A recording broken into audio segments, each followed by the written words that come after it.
അസ്സലാമു അലൈക്കും വറഹ്മത്തുള്ളാഹി വബറകാതുഹു. അൽഹംദുലില്ലാഹി റബ്ബിൽ ആലമീൻ. സ്വലാത്തു വസ്സലാമു അലാ അഷ്റഫിൽ മുർസലീൻ വഅലാ ആലിഹി വസഹ്ബിഹി അജ്മഈൻ. അമ്മാ ബഅദ്. ഹിക്മുൽ ലത്വാഇയയിലെ അടുത്തൊരു ഹിക്മത്ത്. മിൻ അലാമാതി ഇഖാമത്തിൽ ഹഖ്ഖി ലക ഫി ശൈഇ ഇദാമത്തുഹു ഇയ്യാക ഫീഹി മാ ഹുസൂലിൻ നതായിജ്. മുമ്പൊക്കെ സൂചിപ്പിച്ച നമ്മുടെ പല ചർച്ചകളിലും വന്നൊരു കാര്യമാണ്. മിൻ അലാമത്തി ഇഖാമത്തിൽ ഹഖ്ഖി ലക ഫി ശൈഇ. അള്ളാഹു നിന്നെ ഒരു വസ്തുവിൽ ഒരു കാര്യത്തിൽ നിർത്തി എന്നതിൻ്റെ അടയാളത്തിൽപ്പെട്ടതാണ് ഇദാമത്തുഹു ഇയ്യാക ഫീഹി, അള്ളാഹു അതിൽ തന്നെ നിന്നെ സ്ഥിരമാക്കുക, മാ ഹുസൂലിൻ നതായിജി, റിസൾട്ടുകളൊക്കെ കരസ്ഥമാക്കലോടുകൂടെ. അപ്പോൾ നമ്മൾ തജ്രീദ് അല്ലെങ്കിൽ അസ്ബാബ് ഇങ്ങനെ രണ്ട് രൂപങ്ങളൊക്കെ പറഞ്ഞപ്പോൾ ഇത് സൂചിപ്പിച്ചിട്ടുണ്ടായിരുന്നു. അള്ളാഹു സുബ്ഹാനഹു വ തആല നിന്നെ നിർത്തിയത് ഏതിലാണെന്ന് അറിയാനുള്ള അടയാളം അത് ഇതാണ്. അപ്പോൾ അത് ഈ പറഞ്ഞ പോലെ ഇസ്തിലാഹ് എന്നുള്ള രൂപത്തിൽ നോക്കുകയാണെങ്കിൽ ഒരു മനുഷ്യൻ, ആ മനുഷ്യന് സംശയം, ഞാനിപ്പോൾ തജ്രീദിലാണോ അസ്ബാബിലാണോ? നമ്മൾ ഈ മാധ്യമങ്ങളുടെ വസീലകളുടെ ലോകത്ത് ഇങ്ങനെ നിൽക്കുകയാണോ, സബബുകളുടെ ലോകത്ത് നിൽക്കേണ്ടവനാണോ ഞാൻ? അല്ല, അള്ളാഹുവിലേക്ക് പൂർണ്ണമായിട്ട് മുന്നിടേണ്ടവനാണോ ഞാൻ, ഈ വസീലകളൊന്നും നോക്കാതെ? എന്നതിനുള്ള വഴി ഇദാമത്തുഹു ഇയ്യാക ഫീഹി മാ ഹുസൂലിൻ നതായിജി. ഇപ്പോഴുള്ള നിൻ്റെ അവസ്ഥ എന്താണ്? ആ അവസ്ഥയിൽ നതീജത്തൊക്കെ ലഭിക്കുന്നുണ്ടോ? എങ്കിൽ ഇതാണ് എൻ്റെ അവസ്ഥ എന്ന് പറഞ്ഞാൽ, നിനക്ക് കുടുംബങ്ങൾ, സമ്പത്തുണ്ടാക്കേണ്ട സാഹചര്യം, അത് ചെലവഴിക്കേണ്ട സാഹചര്യം ഉണ്ടോ? ഉണ്ടെങ്കിൽ ആ സാഹചര്യം നിലനിൽക്കുന്നതോടെ അള്ളാഹുവിനെ വഴിപ്പെടാനും ഇബാദത്തുകൾ ചെയ്യാനും മുഹറമാത്ത് ചെയ്യാതിരിക്കാനും നിനക്ക് സാഹചര്യമുണ്ടോ? എങ്കിൽ നീ അസ്ബാബിൻ്റെ ലോകത്താണ്. അതാണ് പറഞ്ഞത് ഇദാമത്തു ഇയ്യാക ഫീ, ഒരു കാര്യത്തിൽ അള്ളാഹുവിനെ നിർത്തുക, മാ ഹുസൂലിൻ നതായിജി, അതിൻ്റെ റിസൾട്ടുകൾ കരസ്ഥമാക്കലോടുകൂടെ. അല്ല, നേരെ ഓപ്പോസിറ്റാണ്.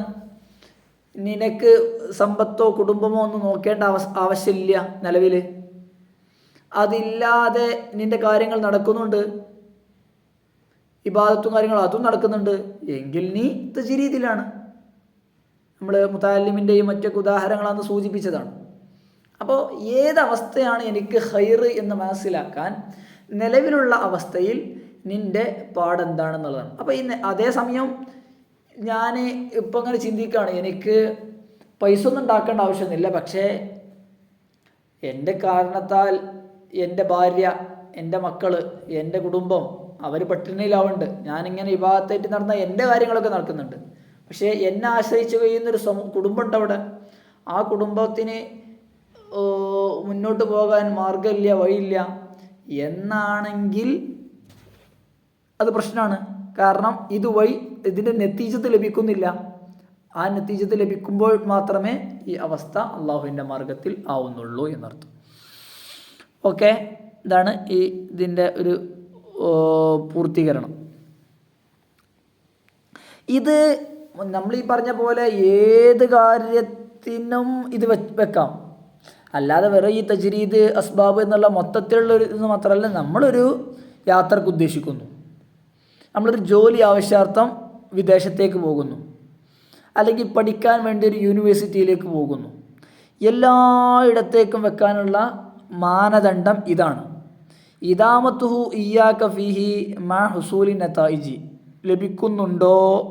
ഇത് യഥാർത്ഥ അല്ലെങ്കിൽ അള്ളാഹു തൃപ്തിപ്പെട്ട മാർഗമാണ്, നിനക്ക് പോകാം, അല്ലേ പോകാൻ പറ്റൂല എന്ന് പറഞ്ഞാൽ ഒരു ജോലിക്ക് ആവശ്യാർത്ഥം പോകുന്നു. ജോലി ആവശ്യാർത്ഥം പോകുമ്പോൾ ഈ ജോലി എനിക്ക് ഖൈറാണോ അല്ലേ എന്ന് തീരുമാനിക്കേണ്ടത് ഈ ജോലി എനിക്ക് ലഭിച്ചതെങ്ങനെ, ഇതിൻ്റെ റിസൾട്ട് എങ്ങനെ, ഈ ജോലിയിൽ നിന്നുകൊണ്ട് എനിക്ക് എൻ്റെ വാജിബായ കാര്യങ്ങളൊക്കെ ചെയ്യാൻ സാധിക്കുന്നുണ്ടോ? ഇൻഫാക്ക് അല്ലെങ്കിൽ അള്ളാഹുവിനുള്ള ത്വാഅത്തുകൾ, ഇതൊക്കെ ചെയ്യാൻ സാധിക്കുന്നുണ്ടോ? ഓക്കെ, ജോലി റെഡിയാണ്. ഈ ജോലി ചെയ്യുന്നതോടൊപ്പം ഇതൊക്കെ ചെയ്യാൻ പാടുണ്ട്, പക്ഷെ മുഹറമാത്തും കൂടി വരുന്നുണ്ട്. ചില ഹറാമുകളെ ഞാൻ കൂട്ടുപിടിക്കേണ്ടി വരും, അല്ലെങ്കിൽ സൗഹൃദ ബന്ധങ്ങൾ വഴി തെറ്റിയതായിരിക്കും. അങ്ങനെയാണോ? പ്രശ്നമാണ്. ഒരു ഇടത്തേക്ക് പഠിക്കാൻ പോവുകയാണെങ്കിൽ നമ്മളിത് ചിന്തിക്കണം. ആ പഠനം കൊണ്ട് എനിക്കെന്ത് നേട്ടം, അത് ആ നത്തീജ എന്തായിരിക്കും എന്നുള്ളതാണ് നമ്മൾ നോക്കേണ്ടത്. നത്തീജ വഴിപിഴക്കാൻ കാരണമാണോ? എനിക്ക് കുറേ പഠിക്കാനൊക്കെ കിട്ടും, എൻ്റെ സൗഹൃദങ്ങൾ മാറിപ്പോകും, എൻ്റെ ചിന്തകളും എൻ്റെ കൺസേണുകളും എൻ്റെ അവലംബങ്ങൾ അല്ലെങ്കിൽ എൻ്റെ പ്രാമുഖ്യങ്ങൾ മുൻഗണനകൾ മാറിപ്പോകുമെന്നാണോ? എങ്കിൽ ഇത് അള്ളാഹു നിർത്തേണ്ട, അല്ലെങ്കിൽ അള്ളാഹു നിന്നെ നിർത്തിയതല്ല, നിനക്ക് തൃപ്തിപ്പെട്ട കാര്യമല്ല. അല്ല, ആ പഠനം കൊണ്ട് നിനക്ക് ലഭിക്കൽ ഇന്നാലിന്ന നന്മകളായിരിക്കും. ആ സൗഹൃദങ്ങളിലൂടെയും ആ നന്മകൾ കാത്തു സൂക്ഷിക്കാൻ നിനക്ക് സാധിക്കും. അല്ലേ? നമ്മളെപ്പോഴും പറഞ്ഞതാണ് ഇൽമിൻ്റെ നത്തീജയാണ് പ്രധാനമെന്ന്. ഇൽമു വസീലയാണ്, നത്തീജ മറ്റൊന്നാണെന്ന്. അപ്പോൾ ആ നത്തീജ ക്ലിയറാക്കാൻ നിനക്ക് സാധിക്കുന്നുണ്ടോ? ഓക്കെ, തൃപ്തികരമാണ്. അല്ലേ, ശരിയല്ല. ഓക്കെ അല്ലേ? അത് ഏത് പഠനമാണെങ്കിലും ഇതൊക്കെ. അപ്പോൾ നമ്മൾ ഏത് കാര്യത്തിനെ ഇങ്ങനെ ഒന്ന് ജസ്റ്റ് ഫിൽട്ടർ ചെയ്ത് നോക്കണം. ആദ്യം അതിൻ്റെ ലോഹിർ അല്ലേ? ഇപ്പോൾ ഈ പറഞ്ഞ കാര്യങ്ങളിൽ, അല്ലെങ്കിൽ ഞാനിപ്പോൾ ഈ പോകുന്ന ഈ ഒരു ജോലി, ആ ജോലി ഇപ്പോൾ ഹറാമായ ജോലിയാണോ? ഇല്ലില്ല, ജോലി ഹറാമൊന്നുമല്ല, അവിടെ പ്രത്യേകിച്ച് കുഴപ്പങ്ങളൊന്നും ഇല്ല എന്ന് നമ്മൾ നോക്കുക.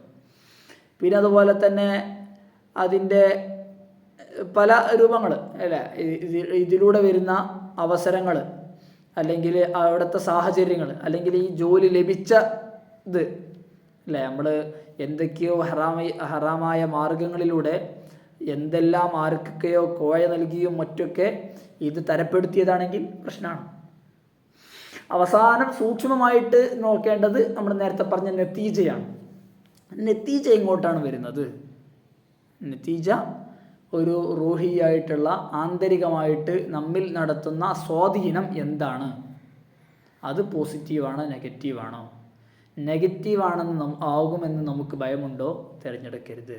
അപ്പോൾ ഈ ഒരു ഫിൽട്ടറിൽ വെച്ച് കണ്ട് ഫിൽട്ടർ ചെയ്തിട്ട് മാത്രമേ നമ്മൾ അടുത്തൊരു ഘട്ടത്തിലേക്ക് പ്രവേശിക്കാൻ പാടുള്ളൂ. എല്ലാം നമ്മൾ പറഞ്ഞതാണ്. ഒരു വിദ്യാർത്ഥി ഒരു മിനഹക്ക് ലഭിച്ച് സ്കോളർഷിപ്പോടെ പഠനത്തിന് പോവുകയാണെങ്കിൽ ഇത് നോക്കണം.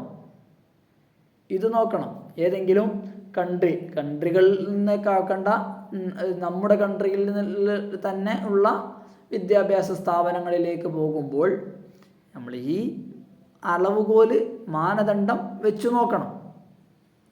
ഓക്കെ, ഈ ഫിൽട്ടറുകളിൽ നിന്നുള്ള അവസാനത്തെ ഫിൽട്ടർ അടക്കം അൽ-മൻഹലു ദഖീഖ് അതടക്കം പാസ്സായതിനു ശേഷമേ നമുക്കത് സെലക്ട് ചെയ്യാൻ പാടുള്ളൂ. അല്ലെങ്കിൽ അതാണ് അള്ളാഹു സുബ്ഹാനഹു വ തആല നമ്മോട് പറയുന്നത്.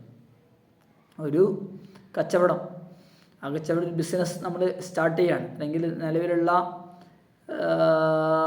ബിസിനസ്സിലേക്ക് നമ്മൾ എന്താ വേണം, ഷെയറായി കൂടുകയാണ്. അങ്ങനെയെങ്കിൽ അല്ലെങ്കിൽ ഒരു ജോലി, ആ ഒരു കമ്പനിയിൽ നമ്മൾ ജോലി തരപ്പെടുത്തി അതിലേക്ക് പോവുകയാണ്. ഓക്കെ, ജോലിയൊന്നും കുഴപ്പമില്ല, നല്ല എന്തെങ്കിലും ജസ്റ്റ് റിസപ്ഷനോ മറ്റൊക്കെയാണ് എന്നാൽ ആ റിസപ്ഷൻ വഴി ഞാൻ ഇന്നാലിന്ന പ്രശ്നങ്ങളൊക്കെ, അല്ലെങ്കിൽ ഇന്നാലിന്ന ഹറാമുകൾ നിർബന്ധമായിട്ടും അവിടെ ചെയ്യേണ്ടി വരും എന്നാണെങ്കിൽ പ്രശ്നമാണ്.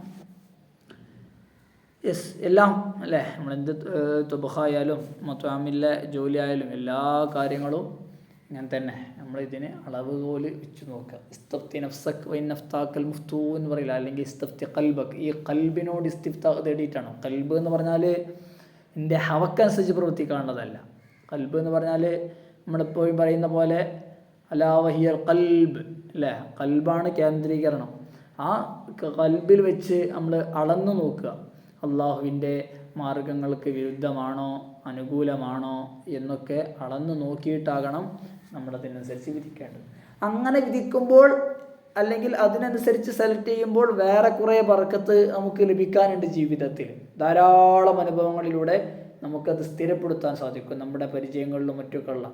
എന്നാൽ ഹറാമ് എന്നുള്ള രൂപത്തിൽ ഒരു കാര്യം ഉപേക്ഷിച്ചാൽ അള്ളാഹുവിനെ മുൻനിർത്തിയാണ് ഉപേക്ഷിച്ചത് എങ്കിൽ അല്ലാഹു തആല സൗഫ യുബദ്ദിലുല്ലാഹു അഹ്സന മിൻഹ, അത് ധാരാളം അനുഭവങ്ങൾ കൊണ്ട് സുനിശ്ചിതമാണ്. അള്ളാഹുവിനെ മുൻനിർത്തിയാണ് ഒരു കാര്യം നമ്മൾ തിരഞ്ഞെടുക്കുന്നത് അല്ലെങ്കിൽ ഒരു കാര്യം ഉപേക്ഷിക്കുന്നത്, അതിൻ്റെ റിസൾട്ട് എന്തായിരിക്കും? നന്നായിരിക്കും, അല്ലെങ്കിൽ നമ്മൾ വിചാരിച്ചതിലും അപ്പുറമായിരിക്കും. ഓക്കെ, അപ്പോൾ ഇത്തരത്തിൽ നല്ല കാര്യങ്ങൾ സെലക്ട് ചെയ്തുകൊണ്ട് റിസൾട്ടുകൾ കൃത്യമാക്കിക്കൊണ്ട് ഉള്ള ശ്രമത്തിനാണ് അല്ലാഹു സുബ്ഹാനഹു വ തആല മാർക്കിടുന്നത്. അതാണ് പറഞ്ഞത് നമ്മുടെ ഹിക്മത്തിലൂടെ, ഈ ഹിക്മത്തിലൂടെ അതാണ് പറഞ്ഞു വെച്ചത്. റിസൾട്ട് നോക്കുക എന്നുള്ളതാണ്. റിസൾട്ട് നതീജ നിനക്ക് ലഭിക്കുന്നുണ്ടോ എങ്കിൽ മാർഗം ഓക്കെയാണ്, അള്ളാഹു തൃപ്തിപ്പെട്ട മാർഗമാണ്, അല്ലേ മറ്റൊരു മാർഗത്തിലേക്ക് നീ പ്രവേശിക്കേണ്ടതാണ്. ശുക്രാൻ, ജസാക്കുമുല്ലാഹ്, വഫഖനല്ലാഹ്. അസ്സലാമു അലൈക്കും വറഹ്മത്തുള്ളാഹി.